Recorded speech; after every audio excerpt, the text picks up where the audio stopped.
നമസ്കാരം. നാസ് സിനിമ വിഷന്റെ പുതിയൊരു വീഡിയോയിലേക്ക് എല്ലാവർക്കും സ്വാഗതം. ദിലീപ് നായകനാകുന്ന പവി കെയർടേക്കർ എന്ന ചിത്രത്തിന്റെ ഓഡിയോ ലോഞ്ചിങ് ഇന്നലെ നടന്നു. ജനപ്രിയ നായകൻ ദിലീപിനെ നായകനാക്കി വിനീത് കുമാർ സംവിധാനം ചെയ്യുന്ന ചിത്രമാണ് പവി കെയർടേക്കർ. 100% കോമഡി എന്റർടൈൻമെന്റ് ചിത്രമാണ് പവി കെയർടേക്കർ. തുടർച്ചയായ 2 ചിത്രങ്ങളുടെ പരാജയത്തിന് ശേഷം ദിലീപ് തന്റെ തനിമയാർന്ന അഭിനയത്തിലേക്ക് തിരിച്ചു വരികയാണ്. കോമഡി സിനിമകൾ ദിലീപിന് എപ്പോഴും രാശിയുള്ള ചിത്രങ്ങളായിരിക്കും. അതുകൊണ്ട് തന്നെ നമുക്കിതിൽ ഏറെ പ്രതീക്ഷ വയ്ക്കാം.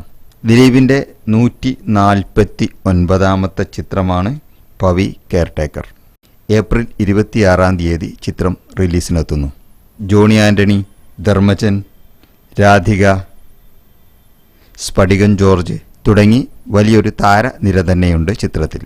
കോമഡി രംഗങ്ങൾ കൈകാര്യം ചെയ്യുന്ന കാര്യത്തിൽ ദിലീപിൻ്റെ മിടുക്ക് നമ്മളേറെ കണ്ടതാണ്. പഞ്ചാബി ഹൗസ്, മീശ മാധവൻ, CID മൂസ തുടങ്ങി നിരവധി ചിത്രങ്ങൾ ഈ ഹിറ്റ് ലിസ്റ്റിലുണ്ട്. വിവാദങ്ങൾ കത്തി നിൽക്കുന്ന സമയത്ത് റിലീസായ കേശു, ഈ വീടിൻ്റെ നാഥൻ, വോയിസ് ഓഫ് സത്യനാഥൻ എന്നീ ചിത്രങ്ങളും ഈ ലിസ്റ്റിൽ ഉൾക്കൊള്ളുന്നു. അതുകൊണ്ട് തന്നെ ഈ ചിത്രവും വൻ വിജയമാകട്ടെ എന്ന് നമുക്ക് ആശംസിക്കാം. വിമർശനങ്ങൾക്കിടയിലും അവ്യൂഹങ്ങൾക്കിടയിലും നമുക്ക് കാത്തിരിക്കാം ദിലീപ് എന്ന ജനപ്രിയ നായകൻ്റെ പുതിയ ചിത്രങ്ങൾക്കായി. ഓക്കെ, ഇനിയും നിങ്ങൾ ചാനൽ സബ്സ്ക്രൈബ് ചെയ്തിട്ടില്ലെങ്കിൽ ദയവായി സബ്സ്ക്രൈബ് ചെയ്യുക, ലൈക്ക് ചെയ്യുക, കമൻറ്റ് ചെയ്യുക, നിങ്ങളുടെ അഭിപ്രായങ്ങൾ അറിയിക്കുക.